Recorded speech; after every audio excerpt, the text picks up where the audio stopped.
many African countries, thousands of primary and secondary schools operate without a single library room or a trained librarian, or in some cases, there are no age-appropriate reading materials for most school children. In some cases, textbooks are the only available resources that are shared among many students, and these textbooks are used strictly for examination preparation. In South Africa, for example, only 8% of public schools have functional libraries, and these are mostly in well-resourced areas known as Model C schools. In fact, a 2011 report in South Africa revealed that 79% of schools had no library at all. UNESCO, which is the United Nations Education and Scientific Organization, reports that in sub-Saharan Africa, more than 1 in 3 adults cannot read. So concerns about weak reading culture are often framed around technology gaps, curriculum overload, or declining student motivation. Yet one fundamental issue remains persistently overlooked, which is the widespread absence of functional libraries and well-resourced bookstores. This silent crisis continues to shape learning outcomes, literacy levels, and intellectual future of millions of Africa's children. So, what role do libraries and bookstores play in Africa's nation-building project? In this episode, our colleague in the Gambia, Osman Kargbo, speaks to the owners of the largest and most prominent bookstore in the Gambia, Ousainou and Kathy Jagne. Ousainou and Kathy Jagne founded the Timbooktoo Bookstore in the Gambia, which functions as a central cultural and educational hub for the region. The bookstore has a stock of diverse range of fiction, non-fiction, children's literature, Gambian literature, and international bestsellers.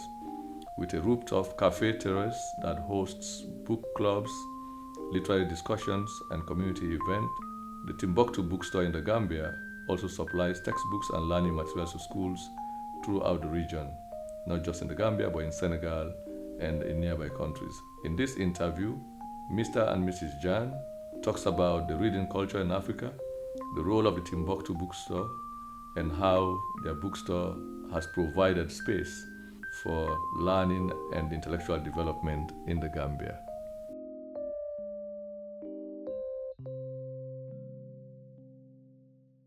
I will want to invite Mr. Jagne and Mrs. Jagne to introduce themselves briefly for our listeners. Thank you very much, Mr. Jagne. Thank you, Mr. Kargbo, and thank you for coming and having an interview on Africanist Press podcast. Thank you. I am Ousainou Jagne, founder and proprietor of Timbooktoo Bookshop. What about Mrs. Jagne? Yes, hello, I'm Katie Payne, and we appreciate you being here. And I've supported my husband from the beginning with the bookshop. And we're happy to talk about it. Why and how did you come up with the idea of opening the Timbuktu Bookstore? Oh, yes, thank you for that question. Timbuktu opened in 1998, and the idea came out of a very simple observation. The Gambia had readers, writers, students, and teachers, but it did not have a proper bookshop. You could find textbooks, stationery, religious materials in various places, but if you want a novel, a history, a serious children's book, or a work by Gambians and African authors, there was almost nothing, nowhere to go. My wife, Katie, and I decided to build on that, what was missing in the country. It started much smaller than what people see today in Kairaba Avenue. And we moved to the Gabajangpo Road site in 2005 to give the shop room to grow. Thank you very much, Mr. Jagne. Why did you choose the name Timbuktu for your bookstore? So the name is based on the rich history of Timbuktu, the great West African center of learning in Mali. And we took the word book and put it in the middle so that it's no longer Timbuktu, it's Timbuktu. So Timbuktu was a city of manuscripts, scholars, and libraries long before Europe had universities of any real consequence. We wanted the name to remind people that the love of books is not foreign to this part of the world. It belongs here. It has always belonged here. The spelling that we use makes the book visible inside the name. Our logo carries the same idea. It is the Ntetsi, a West African Adinkra symbol associated with wisdom and with the saying, "What I hear, I keep." I will ask you, what kind of books do you have in this store? Yes, thank you for that question, Mr. Kargbo. We carry a very broad range. Children books makes up roughly half the shop because that is where the demand is strongest, and frankly, because that is where the reading culture is built. Beyond that, we stock literature books, fiction, contemporary African writers, biographies, history, politics, self development, study and reference materials, religious texts, and a strong section of Gambian and West African authors. Authors like Lendi Peters, Tijan Sala, Dr. Florence Mahoney, Asun Sise, Hassan B. Jallo, Nana Gray Johnson, Dr. Siri Drame, Dr. Chernoba, Dr. Chernobari, and many, many more. We also sell stationery, some films and music, and we have a small coffee area because we have always thought of a shop as a place to sit and linger, not just a place to buy something and leave. New shipments arrived regularly from the UK, and we pay close attention to what's happening in Africa and the diaspora writings. Writers like authors like Chimamanda Ngozi Adichie, Yaengashi, Chinua Achebe, Ngugi wa Thiong'o, and these cells, I tell you, they move very fast. Thank you very much, Mr. Jang. I am tempted to ask you what kind of educational and cultural events and activities do you usually host here at the bookstore? How many years has this bookstore operated, and what are the challenges of running such a bookstore in a place like the Gambia? Okay, so the kind of events that we usually host, normally this is because somebody comes to us and they propose an event, such as a book launch for Gambian authors, or readings, panel discussions. Sometimes there are children's events, signings. We've worked with schools on reading initiatives and with local publishers on launching new titles. We've just held a 2 week event for World Book Day where children who came to the shop were able to leave with a free book and free stationery. The point is not about selling books and only selling books, it is to create an occasion around a book so that people can meet the author and hear ideas debated. But of course, we're always open to new ideas and new people coming and using the space. We do have some space upstairs where there are tables and chairs, or we can clear space for sitting. You asked us how many years the bookshop has operated. As my husband said, the bookshop opened in 1998, so we're now in our 28th year, and we celebrated our Silver Jubilee in 2023. And the challenges are real, and you have to be honest about it. Books are expensive to import, and the exchange rate has moved against us for years. Shipping on books is a significant cost that most customers don't appreciate. And in addition, our customers, many of them have limited disposable income.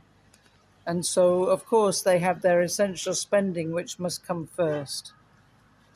There is also competition from digital media and from pirated content, which affects bookshops everywhere. But this hits harder in a small market where people don't have the spending power. Distribution is another issue. There is no mature network for book distribution in the Gambia. So everything from selection to ordering to logistics sits with us. And reading for pleasure is still something we are building along with the educational system. I would like to say that the appetite for reading is growing, especially among younger Gambians and especially among parents buying for their children. And so we really need to encourage the educational system to make their students think about reading books, paper books, not just reading online, not just finding pirated material. Thank you very much, Mrs. Jiang. What is the relationship between Timbuktu and other educational institutions like the schools and university? Do they patronize Timbuktu? Thank you, Mr. Kargbo. Yes, very much so. Schools, both public and private, are among our most important customers, particularly for textbooks, readers, children's literature, and stationery. At the start of each school year, we work with the University of the Gambia and with a number of training institutions and professional resources, NGOs, and development organizations based in Banjul, the Gambia. They also use us like libraries and to order books and for educational projects. We see ourselves as a partner to the education sector, not just a supplier. If a school is trying to build a library or a teacher is looking for a specific title for the syllabus, we will do our best to source it. Thank you very much, Mr. Jiang. The digital world presently, or social media, is exposed serious challenge to your business. How do you manage to overcome that? So, of course, social media is present in every aspect of people's lives these days, especially for the younger generation. But there are some lovely parts of social media like Book Talk and what they call Bookstagram, where there are individuals who are promoting reading and books as a means of self development, as an extraordinary way to find pleasure from reading. And we definitely have young people coming in who have found out about certain books from their social media feed. Okay.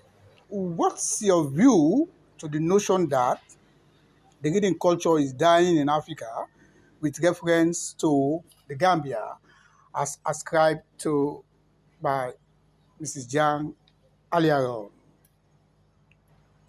Yes, I would push back on the framing slightly. Dying assumed there was one settled reading culture that is now in decline. The more accurate picture is that reading culture in Africa has always been shaped by constraints.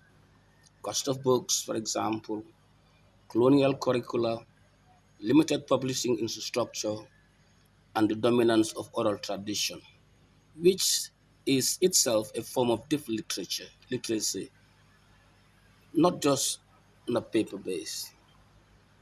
What I see in the Gambia is not dead. It's a reading culture under pressure, but also expanding in new directions. Parents are buying more books for their children than they did 20 years ago. Young Gambians are writing and self publishing. Book clubs exist in Banjul that did not exist in 1998. Diaspora writing of African origins are on international bestsellers list, and young people here notice that. So, to be honest, the answer is mixed. Some of the old habits of sustained reading is genuinely threatened, particularly by the phone. But new readers are being made every year, and the conversation around African literature has never been louder. There's still the conviction or the belief that reading culture is dying in Africa. Why is reading culture dying in Africa or the Gambia? Of course, there are many pressures. The cost of books in a low income economy. This is very difficult for people. They need to prioritize other things ahead of buying books. Of course, as we've already talked about, the rise of smartphones, short form video, and social media, which is not unique to Africa, but it is believed that this has led to a rise in people looking for quick, short, attention grabbing information, which is not what a book is. And so, because in Gambia there are not many places where you can find books, it means that local writers struggle to reach local readers, and it could be that people living some distance away from Fajara will not find it easy to buy books. Education systems often treat books as instruments to be examined rather than sources of pleasure or curiosity. And of course, there have traditionally we have the big library in Banjul, and there have been efforts made in recent years to establish new libraries. KMC have put quite a lot of effort into this. There is a lovely lady called Emily Juth who has also been setting up smaller libraries, and we work with her and we applaud the efforts that she makes. But to be honest with you, there is a gap which I can relate to as a British person. If parents don't read to their children and they don't read in front of their children, those children are not likely to grow up reaching for a book and loving to read for themselves, not very easily. And so, in my culture, I was brought up surrounded by books. My parents bought me books. I was read to as a child. I was encouraged to read at school. And I had many fewer difficulty. I didn't have the difficulty of accessing books that, of course, the vast majority of Gambian children have to suffer. So I would really like to encourage all parents and all educational uh, uh, people working in education to model behaviours about reading books and about enjoying books. I think I'd say one more thing. Reading culture also depends on a sense that your own story matters, that you belong in a story. And so, if books are written by people who don't look like you and don't live like you, then you don't feel part of their story. And so, for a long time now, African readers were asked to read everybody else's story and not their own. And this is changing now. And we stock many, many books that are set in African countries and talk about issues that are important in African countries. And as more Gambian writers are published and talked about, the culture gets stronger, not weaker. Thank you very much, Mrs. Jang. I will get back to you to elaborate more on this.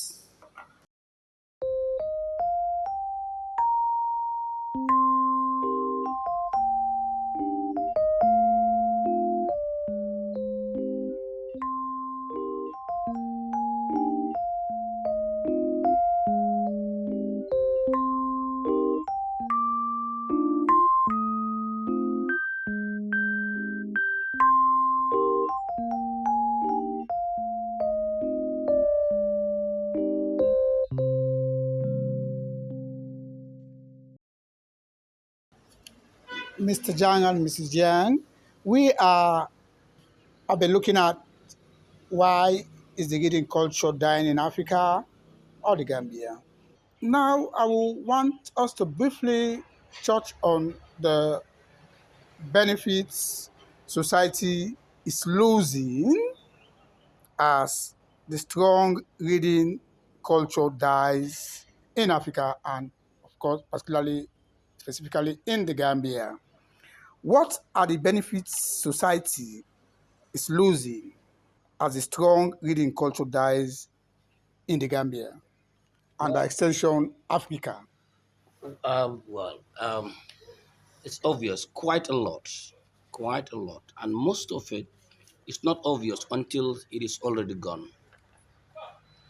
The first loss is critical thinking. Reading a book, especially a long form argument or a novel, trains the mind to follow a line of thought for more than 30 seconds, to hold contradictions, to wait before forming a judgment. A society that does not read loses its muscles, and then it becomes much easier to manipulate, especially and politically and commercially. You end up with citizens who respond to headlines and slogans rather than reasoning. The second loss is empathy. Fiction, in particular, puts you inside another person's life, often a life very unlike your own. That is how children learn that other people are real. Without that, public lives become harsher and more tribal. The third loss is memory. Books are how a society remembers itself. When Gambians stop reading, Randy Peters, Dr. Tijan Sala, Florence Mahoney, Hasum Sisde, and others, their testimonies from their own history, our outsource, our self-understanding to other people's version of us. A country that does not read its own writers will soon or later forget who it is. The fourth, I guess, is the language itself, vocabulary, and precisions of expression, the ability to write good letter or put a clear argument on the paper. These are skills that the job market quietly requires and rewards and quietly punishes of their absence. The fifth is harder to name, but I did call it inwardness. The capacity to sit alone with a book for an hour is a capacity to sit alone with yourself, and that disappears. Something in people's get thinner. That's what I feel that's what we lost. Is from your what's your view about that, Mrs. Jan? Of course, you lose a lot. I think my husband has touched on many elements there. But I think that, yeah, it's about your ability to think about things, it's about your ability to remember things, it's about your ability to appreciate the people that have gone before you. Thank you. How can the reading culture be revived in the Gambia and Africa? So, of course, it's not going to be one thing, it has to be many, many factors. You start with children. If a child grows up seeing books in their home, being read to, and owning even two or three books, that child is more likely to become a reader. So, the first intervention is in early childhood and the home. Parents need to read in front of their children, even if it's just a newspaper or a religious text. Children copy what they see, not what they are told. Secondly, schools. Reading has to be taught as pleasure, not only for exams. A syllabus that treats every book as a test paper trains children to associate reading with anxiety. Every school in the Gambia should have a library, properly stocked, with a dedicated reading period in the week. This is not expensive compared to what we spend on other things, and the returns are enormous. Thirdly, price and access. Books need to be affordable. This means supporting local publishing and local printing so that a book by a Gambian author costs $200, not $800. It means that libraries, public and school, should be widely available so people can actually use them. It means second-hand book markets. It means not treating books as luxury items. Here at Timbuktu, we do our best to have some affordable books, especially for children. At the moment, and for a long time, we've been selling the Ladybird series, which are small hardback books for children, from beginning reading up to quite elaborate stories, both fiction and non-fiction, and these only cost $100. And I think we've got to 3 points. This is the fourth point. We have to stop fighting the phone and start using it. Of course, audiobooks and ebooks, podcasts like this one, WhatsApp book clubs, Instagram accounts, TikTok, I've already mentioned. The phone may have killed some reading habits, but you can also use your phone, or the phone can be used to carry reading into places a bookshop could never reach. And our fifth point is that we need to publish and celebrate our own creativity. Every Gambian writer who makes it into print should be visible on the radio, in the newspapers, at festivals, in schools. Writers need readers, and readers need writers they can see themselves in. The work of promoting African literature, African history, and African thought cannot be left to publishers in London and New York. And sixth, to be honest, institutions have to take this seriously. The Ministry of Basic and Secondary Education, the University of the Gambia, the National Library, the National Centre for Arts and Culture, booksellers like ourselves, publishers, and civil society. None of us can do it alone. We all have a part to play.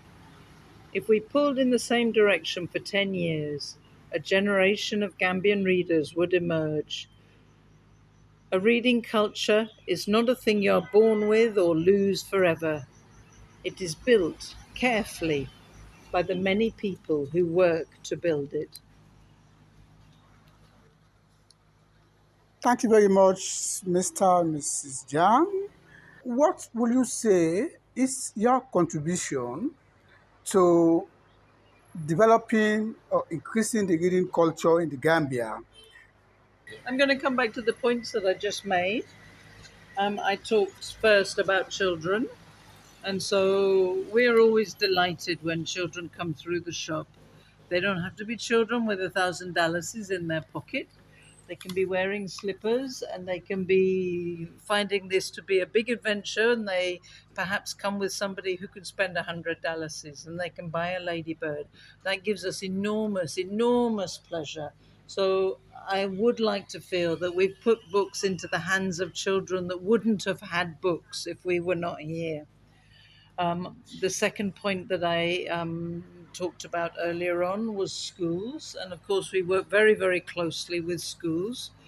To be fair, this is largely the private sector. I have to be honest, because of course, they're the ones that have the spending power. We supply textbooks to a large number of schools, but we do also supply the Gambian textbooks to the government school, not directly to the government schools, but perhaps sometimes there's a donor that comes in and they buy textbooks, and at the same time they may buy books for the school library. This happens quite a lot with tourists. And so books are reaching parts of society that by themselves might not have afforded books. We do go into schools and run book fairs from time to time. We encourage the schools to bring their students during our celebration of World Book Day. I've already talked about pricing. We do our very best. Of course, some books are ridiculously expensive, and that is a fact of life. But we do our very best always to have books that are more affordable. I won't like to say that they cost the same as a loaf of bread, but they are more affordable. We do our best to have some free books from time to time. We're able to give away. And Yep. also we also visit schools and have book week, book display books, and children will come during their break time, and they will look at the books, feel it, touch it, and so we're going into schools and putting books on the table and children see books. I think that's that's really and this did not happen 20 years ago. Mm, It was not like that, and mm. you hardly see books around. But now, I mean, you can't say I can afford, but what is available, the books are available, and we work with lecturers and the university and teachers, to help them source some material that they couldn't find to help them with their syllabus. Will I ask you if that contribution stops only within the Gambia, or Timbuktu is serving as a hub for the West Africa region or beyond? Yeah, we do have customers that some customers even travel specially to Gambia to get books in English. Obviously, our neighbors in Senegal, they have access to books in French, but less access to books in English. So we do sell a fair number of books to customers in schools in Senegal. We've also had relationships in the past with people in Guinea Bissau and in Sierra Leone. And for a little while, we actually set up a bookshop in Liberia, but because of circumstances in Liberia, we had to close that down. But just going back to your previous question, I want to talk about the Gambian writers, because I think that without our presence here, it would be very difficult for them to market their books and to find customers. We sell really, I would like to say we're probably in the thousands of local books, or maybe hundreds. Am I exaggerating? Yeah, that's quite right. I think It's a large there's a number. large number of now coming up authors, bringing their books to us for marketing, and we do stock that, and even some from Nigeria bring their books, authors, and Sierra Leone, they all bring their books over here, and then we stock them, and we distribute it for them. So this happens quite a lot. What will you tell people far and beyond West Africa about Timbuktu? I don't know, but I mean, it's nice. It's nice to come in and visit. Really, I mean, you're welcome. Everyone is welcome to visit. There's a book for everyone. So you come, you will find something that you would really like to read, because it's well stocked and has a variety of authors, especially African interests, and we're very strong on that African interest, Gambian interest. Yeah, which we are very strong on that. So people are welcome to come from anywhere. You will love it and you will like it, because it is a well-stocked book. But not only the books, but the arts around the bookstore, and the carvings, and the marks, and the pictures around. So it's not only but there's really a lot of arts, and also the cafeteria is also uh, nice. You can have a nice cup of coffee or a tea, or you can sit down and linger, not just buy and go, but you can have a place to sit and relax. So it's worth Even coming up. to study, Yes, to we do have a to do lot of some students. Yeah, research. we have a lot of students that comes and spend a long time here working, to do their exams or revisions. So meetings. So basically, it's a what place to come and say. It's more than it's a bookstore, but it's more than a bookstore. Yeah. It's more than a bookstore. Yes, I also would like to contribute something here. There are two bits of customer feedback that we get quite often, and both of these give me enormous, enormous pleasure. And one of them is when and actually I feel quite moved when I remember this sometimes. A parent comes in with their little children. Quite often it's a dad, and sometimes they're dressed in their best clothes, and he's wearing his beautiful kaftan, and the little children are coming behind him, right? Little ducklings, all in their best clothes, Yeah. and their dad is making them feel special, and he's proud of his children, and he's treating them. He's taking them out, and they're going to buy a book, and it's just, honestly, it's the most beautiful thing, and I feel so proud of that dad. Honestly, Yeah. I'm having tears in my eyes. Yeah. It's so beautiful, so very, very beautiful. And I would like all the dads to be able to have that special moment with their children, to be proud of their children, to be sharing a love of education and reading, and to help those children to grow up with that as part of their lives. And that makes me so, so happy. I said there were two things. The other one isn't going to make me so emotional, but is also something I'm very proud of.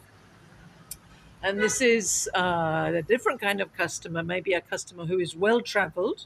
They could be a Gambian, they could be a West African person, but they've been in many countries. They've visited bookshops, perhaps in Nigeria, perhaps in Senegal, perhaps in the US, perhaps in France, wherever. And they come in and they go, wow, this is a great bookshop. This is a resource for Gambia. This is something I didn't expect to find here.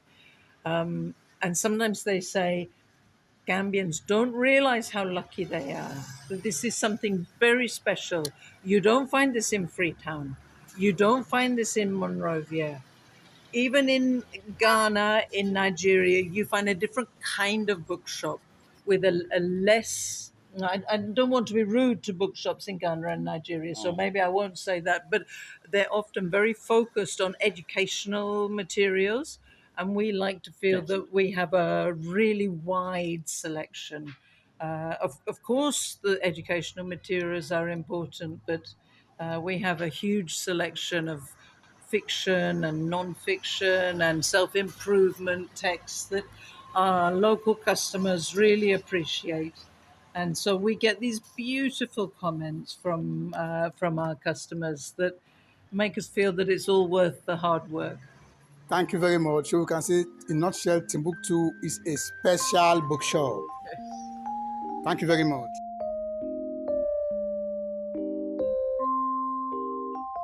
You have been listening to the Africanist Press Podcast Service's New Democracy project, sponsored by Northwestern University's Program of African Studies. Tune in for special commentary and interviews every Sunday for free on Spotify, WhatsApp, Telegram, YouTube, Radio Public, iHeartRadio, Apple Music, Amazon Music, and other podcast platforms. You can help spread our message by sharing our podcasts with your friends and family. And see you next week.